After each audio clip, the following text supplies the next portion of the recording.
ఉంటే ఈరోజు అసలు ప్రాబ్లం లేదు.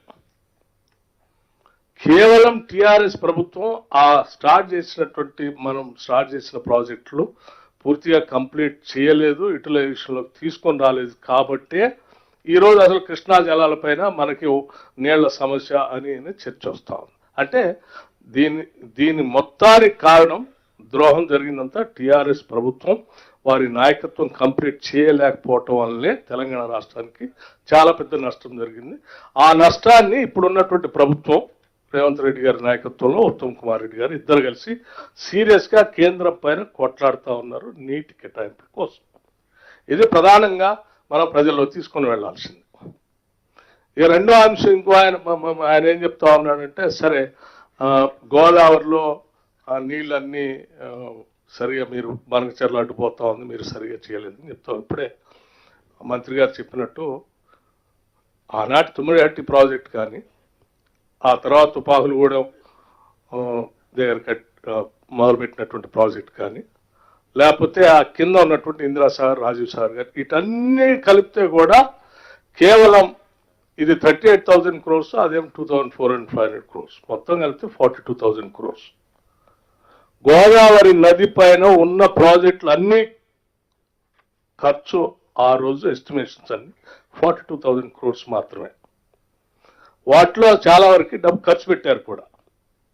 అంటే ఇంకొక 38,000 crores ఖర్చు పెడితే గోదావరి నది నుంచి కొన్ని లక్షల ఎకరాలు, అంటే ఇక్కడ ఉన్నటువంటి 16.5 లక్షల ఎకరాలు, ఆ ఇందిరాసాగర్, రాజీవ్ సాగర్ దగ్గర ఉన్నటువంటి 4 లక్షల ఎకరాలు, అట్లాగే దేవాద లిఫ్ట్ ద్వారా ఇప్పుడు ఆ తుపాకులగూడెం దాంతో బ్యారేజ్తో కడితే వచ్చేటట్టు కొన్ని కాకతీయ కెనాల్ స్టెబిలైజేషన్, ఇవన్నీ కలిపితే సంపూర్ణంగా కేవలం 42,000 crores కొన్ని 23 నుంచి 24 లక్షల ఎకరాలకి రాష్ట్రంలో గోదావరి నీళ్లు పారాయి.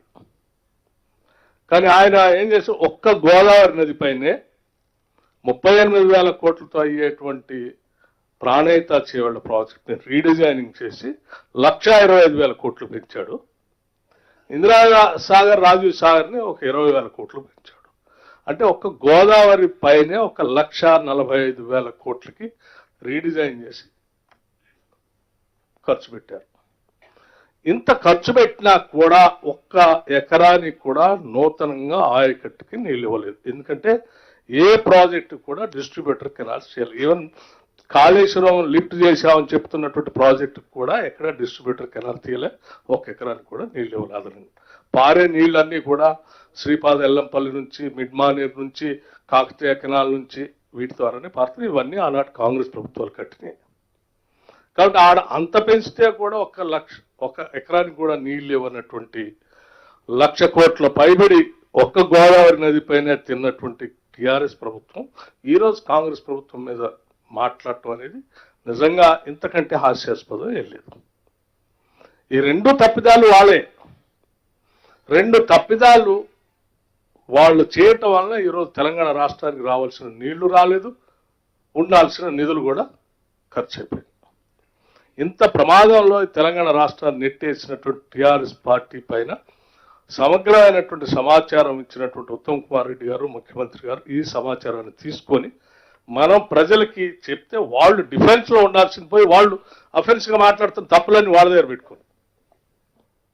సో వాళ్ళు చేసిన తప్పిదాల వల్లనే ఈరోజు రాష్ట్రానికి జరుగుతున్న నష్టం గురించి సంపూర్ణంగా మనం వివరించాల్సిందే. అసలు ఆ ప్రాజెక్టులని కంప్లీట్ చేసుంటే వాళ్ళ బనకచెర్ల ఇష్యూ వచ్చేది కాదు. మన ప్రాజెక్టులన్నీ కంప్లీట్ అయి ఉంటే ఆ బనకచెర్ల వారు కూడా ఏం చెప్తున్నారు, సముద్రంలో చివరిగా ఉన్నటువంటి ప్రాజెక్టు ద్వారా మేము నీళ్లు చూసుకుంటే తెలంగాణ వాళ్ళకి నష్టం, అది సముద్రంలో వదిలాగపోయాయి కదా అని చెప్తా ఉన్నారు. దానికి సంబంధించి కూడా కొంత మనం అంటే వాళ్ళకు ఒక సింపథెటిక్గా వచ్చేటట్టుగా చెప్తా ఉన్నారు. మనం చెప్పాల్సింది ఏంటంటే ఇప్పుడే కడియం శ్రీఆర్ గారు చెప్పినటువంటి సమాచారం కూడా ఏంటంటే, ప్రాజెక్టులన్నీ కట్టి ఉంటే వాటి ద్వారా నీళ్లు పారుతూ ఉంటే ఒక ట్రిబ్యునల్ ముందు చర్చకు వచ్చినప్పుడు ఆల్రెడీ కట్టిన ప్రాజెక్టులకు ముందు కేటాయింపు ఇవ్వాల్సిన పరిస్థితి వస్తుంది. అలా వాళ్ళు ఆ చర్చకు వచ్చినప్పుడు ముందు మా బనకచెర్ల కూడా ఆల్రెడీ కంప్లీట్ అయిపోయింది కాబట్టి బ్రజేష్ కుమార్ ట్రిబ్యునల్ దగ్గర మాకు ఈ కేటాయించిన తర్వాత పైన కేటాయించండి అని చెప్పే వాదన వాళ్ళు తీసుకొని రావడానికి వచ్చే అవకాశం ఉంది. అందుకోసం మనం చెప్పేటప్పుడు కూడా స్పష్టంగా దాని మీద కూడా క్లారిటీ ఇస్తే వాళ్ళు ఏదో మనం వాళ్ళకి ఏదో అడ్డుపడుతున్నటువంటి భావం కూడా రాదు.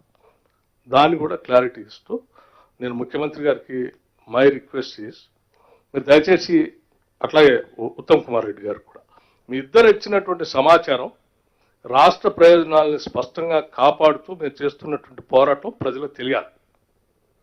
వాళ్ళు చేసినటువంటి ద్రోహం కూడా రాష్ట్ర ప్రజలకు తెలియాలి. వాళ్ళు చేసినటువంటి ద్రోహాన్ని కప్పిపుచ్చుతూ ఇంకా వాళ్ళు ఎఫెన్స్గా మనమే మాట్లాడుతూ ఉన్నారు. కాబట్టి నేను మై రిక్వెస్ట్ ఈస్, మీరు ఇచ్చినటువంటి ఈ ప్రజెంటేషన్ని భవిష్యత్తులో కొద్ది రోజుల్లో దయచేసి ఈ రాష్ట్రంలో ఉన్నటువంటి మీడియా వ్యవస్థను అందరిని పిలిచి, అందులో స్టేక్ హోల్డర్స్ని కూడా పిలిచి, అట్లాగే రిటైర్డ్ ఇంజనీర్స్ వాళ్ళని కూడా పిలిచి ఇదే ప్రజెంటేషన్ వాళ్ళందరూ చక్కగా మీరు వివరించగలిగితే ఈ రాష్ట్ర ప్రజలందరూ కూడా స్పష్టంగా ఓ మెసేజ్ వెళ్ళిపోతుంది. అలా మెసేజ్ వెళ్ళిన తర్వాత ప్రజలందరికీ అర్థమవుతుంది మనం ఎంత కాపాడుతున్నాం, వాళ్ళు ఎంత నష్టపరిచింది అనేది తెలిసిన తర్వాత ఆ తర్వాత ఇంకొక యాక్షన్ ప్లాన్ ఒకటి తయారు తీసుకొని మీరు ఏ రకంగా ముందు తీసుకొని పోవాలని చెప్తే ఆ రకంగా ప్రజల్లోకి తీసుకొని పోవటానికి మేము స్పష్టంగా సిద్ధంగా ఉన్నాం. వాళ్ళు చేసినటువంటి ఉదాహరణ ఉత్తమ్ కుమార్ రెడ్డి గారు చెప్పినట్టు ఇరిగేషన్ ప్రాజెక్ట్స్ మీద చేసినటువంటి అప్పులు, ఆ అప్పుల ద్వారా 1 ఎకరానికి నీళ్ళు అయిపోయినా మనం కట్టాల్సిన భారం వడ్డీ విపరీతంగా ప్రతి సంవత్సరం పెరిగిపోతా ఉంది. వాటికి సంబంధించిన సమాచారం కూడా తర్వాత ఇస్తామని చెప్తూ దయచేసి ముఖ్యమంత్రి గారు మై రిక్వెస్ట్ ఈజ్ ప్లీజ్ ఒక అటువంటి సేమ్ ప్రజెంటేషన్ దయచేసి ఇవ్వగలిగితే డెఫినెట్గా మన వాళ్ళు రాష్ట్ర ప్రయోజనాలు కోరుకునేటువంటి సీనియర్ రిటైర్డ్ ఇంజనీర్స్ ఉన్నారు, రిపోర్టర్స్ ఉన్నారు, మేధావులు ఉన్నారు, అందరూ కూడా ఈ విషయాన్ని కింది వరకు తీసుకుని వెళ్తారని ఆ ప్రక్రియ చేపట్టవలసిందిగా విజ్ఞప్తి చేస్తూ ముగిస్తా ఉన్నాను. థ్యాంక్ యూ, ధన్యవాదాలు.